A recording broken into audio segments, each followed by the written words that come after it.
इसमें श्राद्धकर्ता कहता है, अमुक गोत्र में उत्पन्न हुए वसु, रुद्र एवं आदित्य के स्वरूप में विद्यमान अपने पिता, दादाजी एवं परदादाजी का श्राद्ध यथाशक्ति करता हूँ।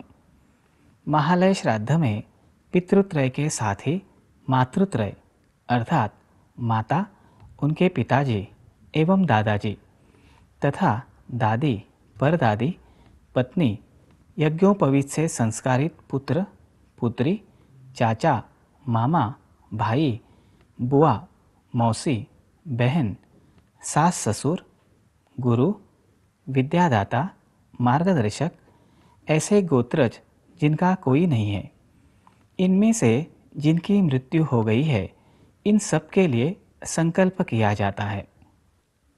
इसके उपरांत गंगा, यमुना, सरस्वती इत्यादि पवित्र नदियों का आवाहन कर प्रथम यवोदक अर्थात जौ, गंध, फूल, तुलसी, पैसे, सुपारी, दर्भ मिश्रित जल तैयार कीजिए। में गंगे यमुने सरस्वती शुद्धुद्रिस्तोमं सचता परुष्ण्य। इसी प्रकार तिलोदक अर्थात काले तिल, गंध, फूल, मक्का, पैसे, सुपारी, दर्भ मिश्रित जल बनाकर उसे मंत्रोच्चार से अभिमंत्रित कीजिए। सहस्र शीर्षा पुरुष सहस्राक्ष सहस्रपात। अब श्राद्धकर्ता इस अभिमंत्रित जल को छिड़क कर प्रथम अपनी शुद्धि करे। उसके पश्चात उस स्थान का शुद्धिकरण करे। जौ एवं तिल मिश्रित जल का अर्थात यवोदक एवं तिलोदक का उपयोग आगे की संपूर्ण विधि में किया जाता है।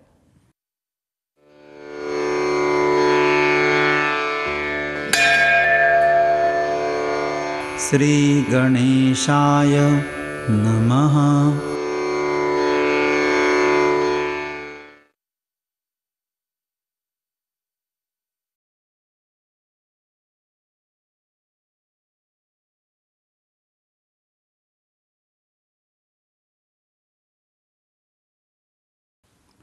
धार्मिक कृतियों का शास्त्र। इस कार्यक्रम के अंतर्गत हम देख रहे हैं पितृपक्ष के संदर्भ में महत्वपूर्ण आध्यात्मिक जानकारी। पूर्वार्ध में हमने श्राद्ध के देवता, महालय श्राद्ध की कालावधि तथा महालय श्राद्ध विधि का पूर्वायोजन इत्यादि विषय बिंदु समझ लिए। महालय श्राद्ध विधि के पूर्वायोजन में हमने देखा कि श्राद्ध में अभिमंत्रित कर बनाए तिल मिश्रित जल का अर्थात तिलोदक का एवं जौ मिश्रित जल का अर्थात यवोदक का विशेष अध्यात्म शास्त्रीय महत्व होता है। अब देखते हैं श्राद्धकर्ता एवं श्राद्ध स्थल के शुद्धिकरण के बारे में।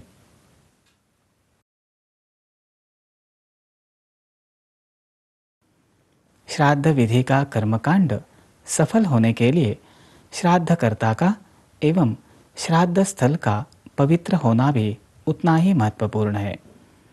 इसलिए अभिमंत्रित तिलोदक से श्राद्धकर्ता का एवं श्राद्ध स्थल का शुद्धिकरण किया जाता है। इसी के समान कोई शल्य चिकित्सक शस्त्रक्रिया करने से पूर्व अपने हाथ तो साफ करता ही है, साथ ही शस्त्रक्रिया के स्थान को भी विषाणु रहित एवं स्वच्छ करता है।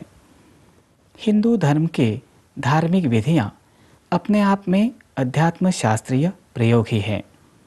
विज्ञान की निर्मिति अध्यात्म शास्त्र से हुई है, इसलिए विज्ञान में भी यही प्रक्रिया होती है। अब हम बढ़ते हैं विधि के अगले चरण पर और देखते हैं एक दृश्यपट द्वारा ब्राह्मण स्वागत व अन्न प्रोक्षण।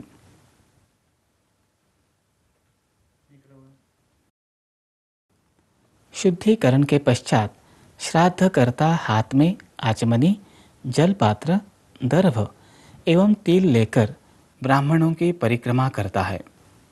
उसके पश्चात वह आग्नेय दिशा की ओर साष्टांग प्रणाम करता है।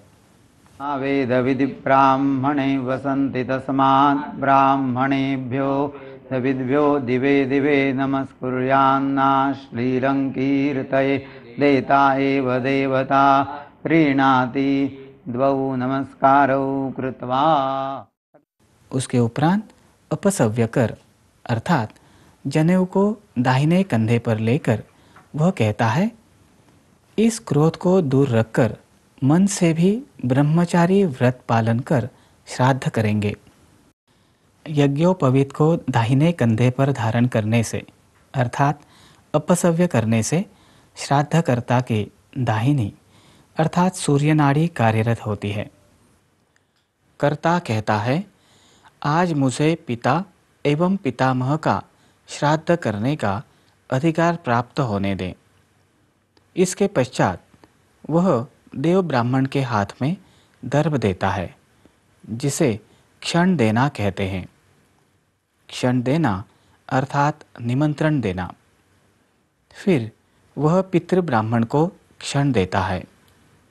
अब देव ब्राह्मण के समक्ष यवोदक के दर्भ को इस प्रकार से घुमाकर एवं जौ डालकर रेखा खींची जाती है। पितृ ब्राह्मण के समक्ष प्रथम तिलोदक का प्रयोग किया जाता है और तत्पश्चात काले तिलों का प्रयोग किया जाता है। अब परिक्रमा की विपरीत दिशा में अर्थात अपनी दाईं ओर से बाईं ओर घूमकर अष्ट दिशाओं में तिल छिड़के जाते हैं। फिर रसोई घर में जाकर भोजन पर अभिमंत्रित जल छिड़का जाता है। अभी हमने देखा कि यजमान ने पूर्व दिशा की ओर देखने के पश्चात 8 दिशाओं में वामावर्त दिशा में अर्थात एंटी क्लॉकवाइज घूमते हुए काले तिल छिड़के। इस विधि का अध्यात्म शास्त्रीय महत्व स्पष्ट होने हेतु आइए देखते हैं ईश्वरीय ज्ञान प्राप्त कर्त्री सनातन की साधिका श्रीमती अंजलि गाडगिल जी को प्राप्त ज्ञान पर आधारित एक सूक्ष्म चित्र।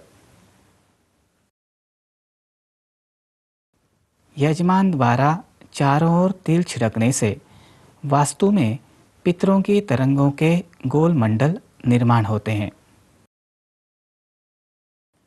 इन कक्षों की ओर वास्तु में स्थित पितरों के लिंग देह आकृष्ट हो जाते हैं।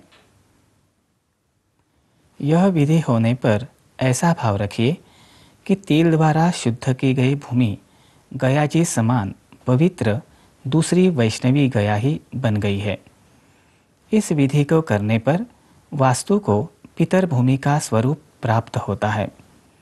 विधि के लिए निमंत्रित ब्राह्मणों के विधिवत स्वागत के उपरांत अगली कृति होती है विश्वेदेव एवं पितरों को प्रार्थना।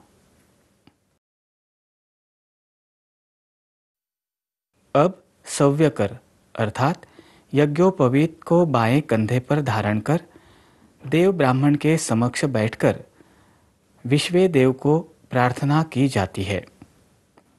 हे महाबली विश्वेदेव, आप यहाँ पधारें एवं यह विधि ध्यानपूर्वक करवाएं।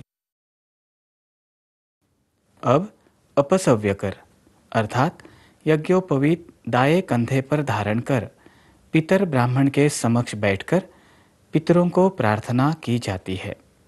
कर्ता कहता है, इस स्थान पर वसु, रुद्र, आदित्य रूपी पितरों का ध्यान कर मैं श्राद्ध प्रारंभ करता हूँ। अब देखते हैं विश्वेदेव का आवाहन एवं पूजन।